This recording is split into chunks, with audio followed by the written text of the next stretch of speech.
The Bible is a living word that reads us as we read it.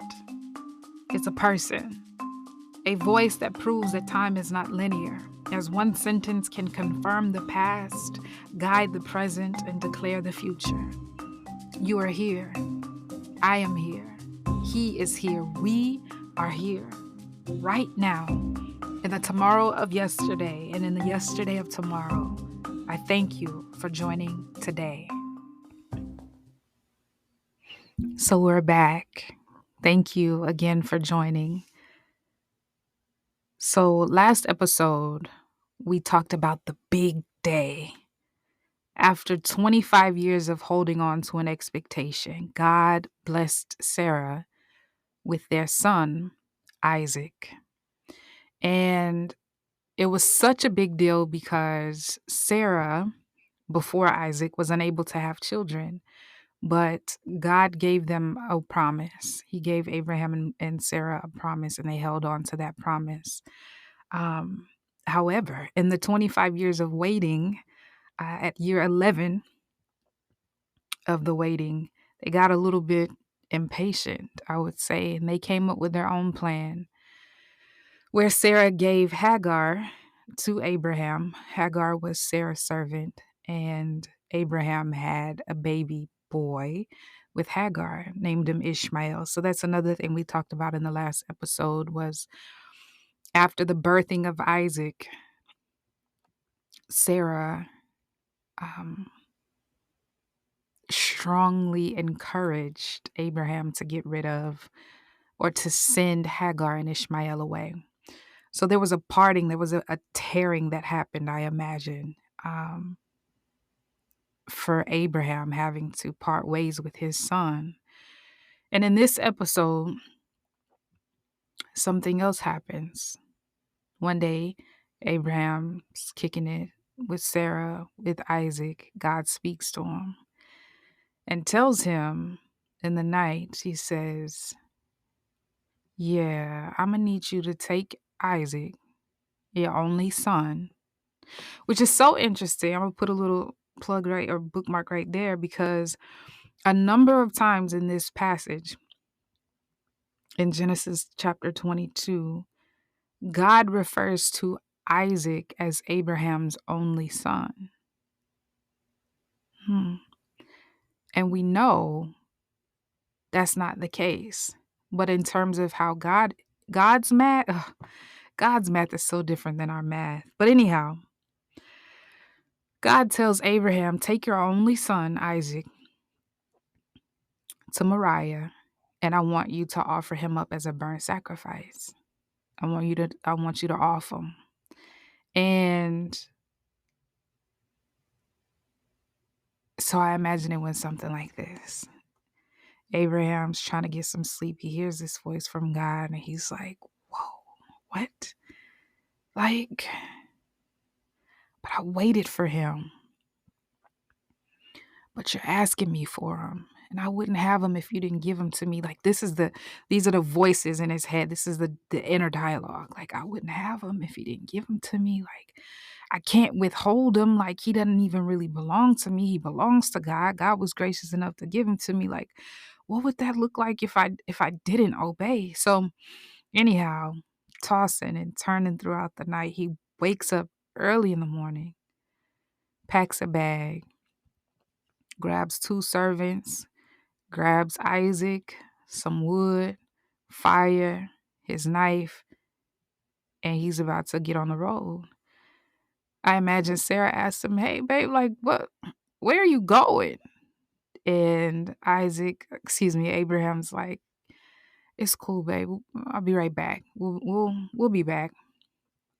And they just start walking. They just start traveling. They're on their way to this place called Moriah. And once they get there,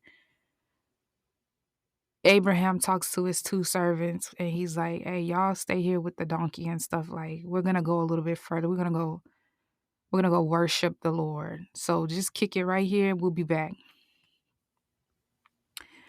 And they're walking. Isaac is walking with his dad, and they're just making their way up to this mountain.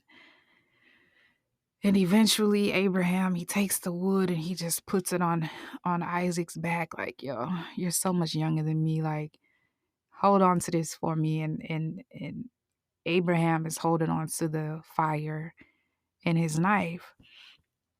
Somewhere in the journey, the math wasn't mathing for Isaac because he understood that they were going up to this mountain to offer a burnt sacrifice or to offer a sacrifice to God. But he's looking around and he's like, okay, there's the wood, there's the fire, you got the knife, but yo, Pops, um, where's the sheep?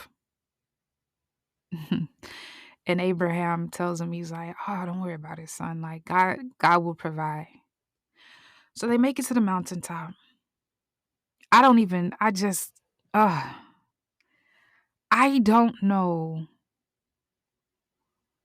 how they were able to make it. I feel like I imagine that I would have been so nauseous and queasy and just hopeful and optimistic, but also like I mean the whirlwind of emotions that I would feel if I were Abraham. But anyhow, they make it. Abraham, he takes the wood, he strategically places the wood. He's about to build this fire, right? So he places the wood in all the places it's supposed to go. And then he's like, yo, son, come climb up on top of this wood. He ties him up and lays him on the wood, pulls out his knife, and is about to off Isaac.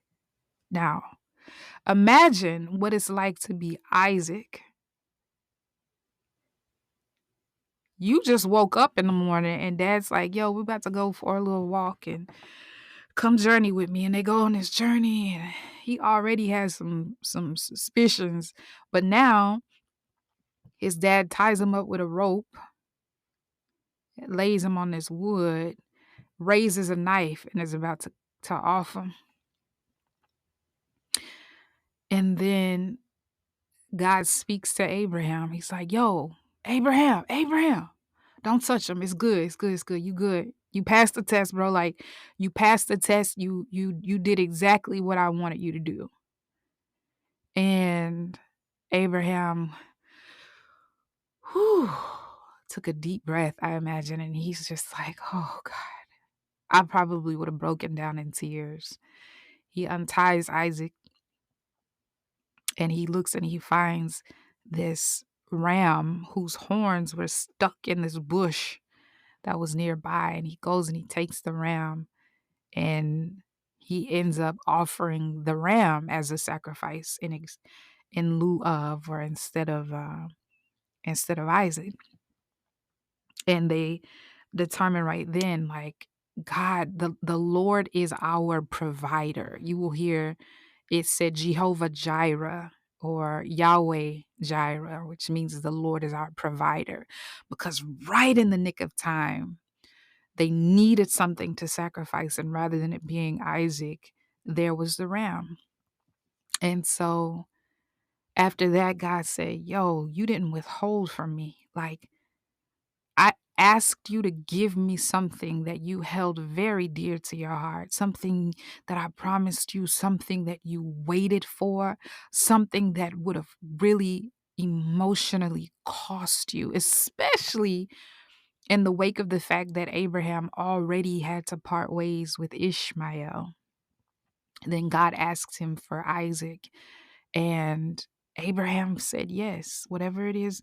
In his actions, he said yes. A lot of us will, with our mouths, we quickly, oh yes, Lord, whatever you ask me and send me, I'll go. And but then when he does, it's like, are you sure? Send me confirmation. And it said that Abraham, early in the morning, he went on about his business to do what God asked him to do. And so because of that, God is like, I see you now. Like, I really, you a real one. I can see the posture of your heart, that I can give you something and you understand that you still aren't the owner of it. I am the Lord, meaning owner, really. I am the Lord. And Isaac belongs to me, and you didn't hesitate to give him back to me if I asked you for him. And because of that, I'm just reinforcing my covenant promise with you right now that I'm going to bless your descendants. I'm going to bless you with more than you can count. I'm going to bless them. I'm going to bless nations through them. And Isaac and Abraham, they went back home to Beersheba. And I just, that had to be a very long walk back home, a joyous one. I imagine it was very different for Abraham going back home than it was leaving home. But I also imagine that it was something different, some internal conversation that Isaac was having with himself also. Like, yo, what just happened? My pops was about to, like, what? Then there was a, huh? Just putting all of the pieces together, even in that, and him knowing and understanding who God is and how God provides. And so we'll leave off this episode there in this space, in this understanding and in this realization that none of it belongs to us. Everything that we have that is a gift from God. And even if we waited for it, even if he promised it to us and asks us for it, it's his. It all belongs to him. I thank you. I thank you for your time. I thank you for joining me today. I look forward to our next episode if the Lord should will me to record another one. Until then, bye for now.